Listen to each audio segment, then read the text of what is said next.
Hi, good morning everybody. How are you? Fine? મજામાં? તમને એવું થાય કે સાહેબ કઈ રીતે આ ક્વેશ્ચન કરી રહ્યા છે? થાય છે ને મનમાં? But in my opinion, I believe that the freshness of student is really essential. હું એવું માનું છું અંગત રીતે કે વિદ્યાર્થીઓ ફ્રેશ હોય ને અને એમનો ટોન જાણવો અતિ આવશ્યક છે. ક્વેશ્ચન કરવાની આવશ્યકતા કોઈ નહોતી, પણ હું જાણવા માંગુ છું. Even without asking the question, I can understand all of your faces and realize and make the one clue that all of you are so fresh. Okay? બધા fresh? Now let's start. હવે શરૂ કરી. In our previous lecture, we have discussed regarding the perfect past tense. આના પહેલાના લેક્ચરની અંદર આપણે પૂર્ણ ભૂતકાળ પૂરો કરેલો હતો. કાળ શીખી રહ્યા છીએ જેનું ટાઇટલ છે ઇન્ફો ઓફ વેરાઇડ ટેન્સીસ. આજ શું શીખીશું? સાતમો ટેન્સ જેનું નામ છે સિમ્પલ ફ્યુચર ટેન્સ, એટલે કે સાદો ભવિષ્યકાળ. Before starting this simple future tense, I would like to give the definition of the simple future tense. What is the meaning of future? Future એટલે ભવિષ્ય. Any kind of the process or any kind of the work will start in the future era or maybe in the coming era. આવતા ટૂંક સમયના ભવિષ્યની અંદર જે કંઈ કાર્ય અથવા જે કંઈ ક્રિયા શરૂ થવાની હોય એને ભવિષ્ય કાળ કહી શકીએ આપણે. કેવી વાક્ય રચના અહીંયા શીખવા જઈ રહ્યા છીએ? તો સાદી વાક્ય રચના. કેની? તો ભવિષ્યની. ઓકે, સહેલામાં સહેલો જો ટેન્સ હોય તો આ ટેન્સ છે. લેફ્ટ સાઈડમાં લઈ સિંગ્યુલર, અહીંયા રાઈટ સાઈડમાં છે પ્લુરલ. સિંગ્યુલર એક વચન, પ્લુરલ બહુવચન. ફર્સ્ટ પર્સન સિંગ્યુલર આઈ, પહેલો પુરુષ એક વચન. સેકન્ડ પર્સન સિંગ્યુલર યુ, બીજો પુરુષ એક વચન. Third person singular he she it, ત્રીજો પુરુષ એક વચન. એની રાઈટ સાઈડમાં જોઈ શકો છો તમે ફર્સ્ટ પર્સન પ્લુરલ, બીજો પુરુષ બહુવચન વી. સેકન્ડ પર્સન પ્લુરલ, બીજો પુરુષ બહુવચન યુ. થર્ડ પર્સન પ્લુરલ, ત્રીજો પુરુષ બહુવચન ધે. સાદો ભવિષ્યકાળ શરૂ કરતા પહેલા I intend to clear one doubt from your mind. આજ દિવસ સુધી સાદા ભવિષ્યકાળની અંદર તમે લોકો એવું શીખતા આવેલા હશો કે આઈ અને વી બંને સાથે shall. I shall, we shall, you will, he she it will અને ધે વિલ. આ રીતે શીખીને આપણે આવેલા હશો. પણ as per the latest rules and regulation of the grammar, since much of time, ઘણા બધા સમયથી સેલનો નિયમ આવશ્યક છે જ નહીં. કોઈ જગ્યાએ તમે સેલ ન મૂકો તો લેટેસ્ટ રૂલ્સ મુજબ આજે ચાલે છે. છતાં પણ જો તમારે સેલ મૂકવું હોય તો વી સાથે સેલ મૂકી શકાય છે. બાકી કોઈ જગ્યાએ સેલ આવશ્યક નથી. ઇવન નાના ધોરણના સિમ્પલ ગ્રામરની અંદર પણ નોટ કરેલી છે કે લેટેસ્ટ રૂલ્સ મુજબ સેલની આવશ્યકતા નથી. આ નિયમ ઘણા વર્ષોથી ચેન્જ થઈ ગયેલો છે. કાળ શરૂ કરીએ આપણે. કયું ક્રિયાપદ લીધેલું છે કાળની અંદર આપણે? ઇટ. એવું કેવું હોય કે હું ખાઈશ, આઈ વિલ ઇટ. એની સામે જુઓ કે અમે ખાશું. જો એવું સેન્ટેન્સ બોલવું હોય તો વી વિલ ઇટ, અમે ખાશું. સબ્જેક્ટ વિલ ઇટ કર્મ થઈ ગયું અને ઓબ્જેક્ટ તરીકે તમારે લેવું હોય તો અહીંયા લઈ શકો છો કે we will it masala dosa, we will it golgappa, we will it Punjabi food. Okay, જેટલું સેન્ટેન્સ લાંબુ બનાવવું હોય એ બની શકે છે. તે ખાશે કેવું હોય તો યુ વિલ ઇટ, તે ખાશે, ભવિષ્યની process.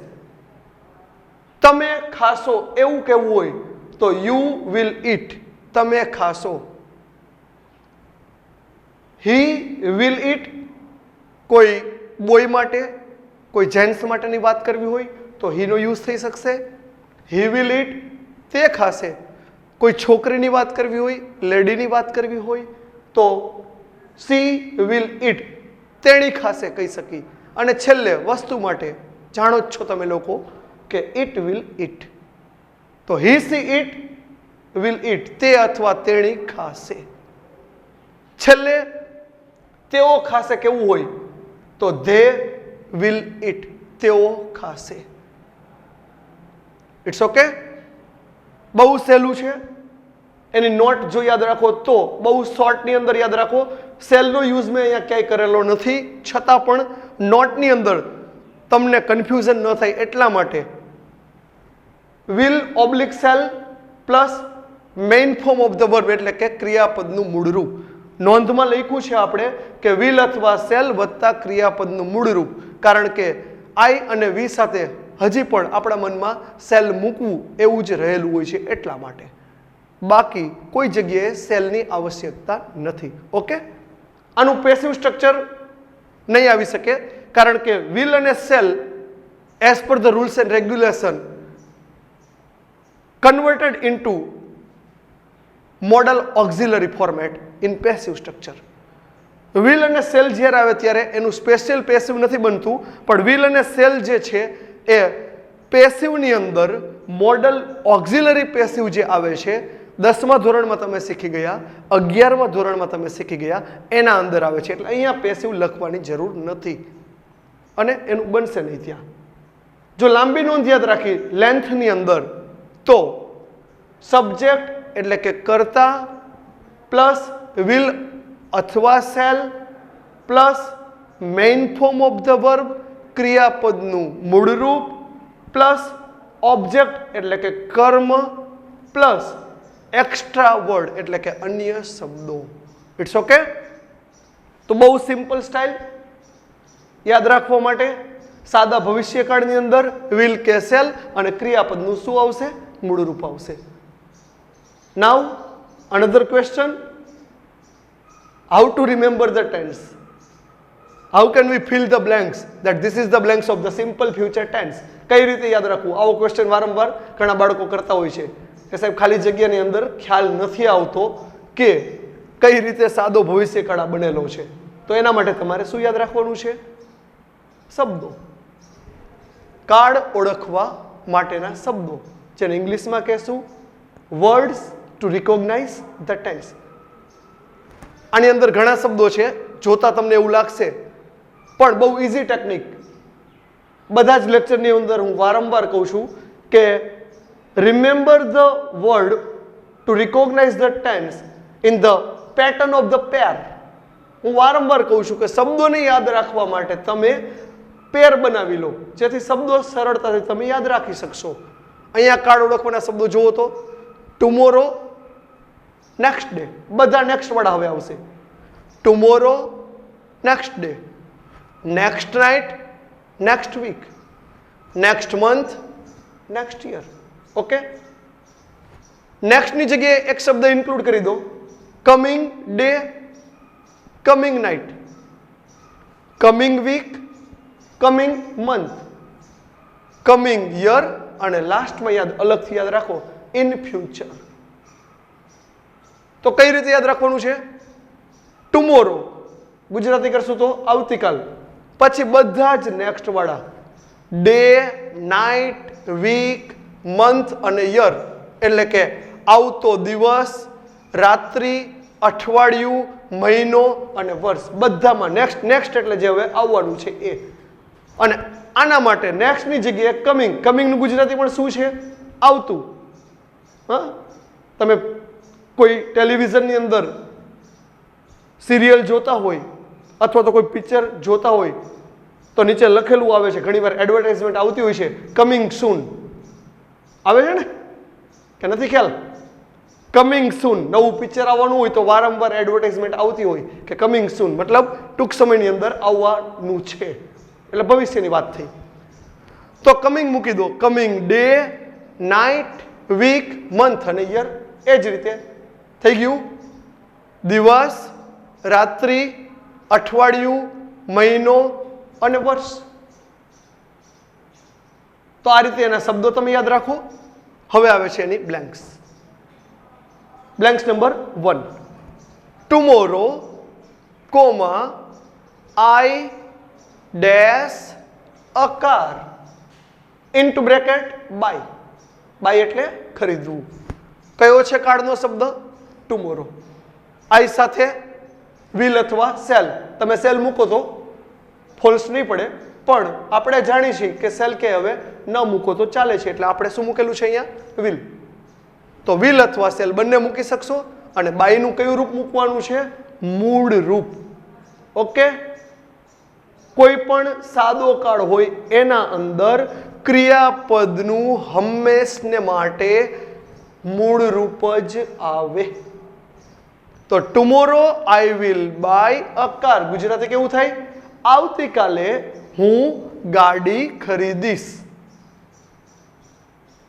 Number 2. Next week, comma, we dash USA into bracket go. કયો છે કાર્ડનો શબ્દ? Next week. ઓકે. તો સાદો ભવિષ્યકાળ બનશે. વી સાથે વિલ અથવા સેલ પણ ચાલશે. તો આપણે શું મૂક્યું? વિલ. અને ગો નું મૂળ રૂપ જોવી તો શું થશે? Go. Clear? Next week we will go USA. આવતા અઠવાડિયે અમે અમેરિકા જશું. કેવી વાત થઈ? Process of future. Process of next week, આવતું અઠવાડિયું જે હજી નથી આવ્યું, આવવાનું બાકી છે, એ ભવિષ્યની વાત છે. નંબર 3. How many blanks? 2. છે 2 ખાલી જગ્યા. આવી ખાલી જગ્યા બધા જ કાર્ડની અંદર આપણે આગળ જોયેલી જ છે. Dash Radha dash to your house comma next Sunday question mark into bracket come. કેટલી ખાલી જગ્યા? 2. કાર્ડ ઓળખવાનો શબ્દ કયો છે? Next Sunday. લાસ્ટમાં શું છે? Question mark. ઓકે. તો પહેલી ખાલી જગ્યામાં શું આવશે? રાધાની સાથે વિલ. અને બીજામાં કમનું કમ એમ જ રહેશે. Will Radha come to your house next Sunday?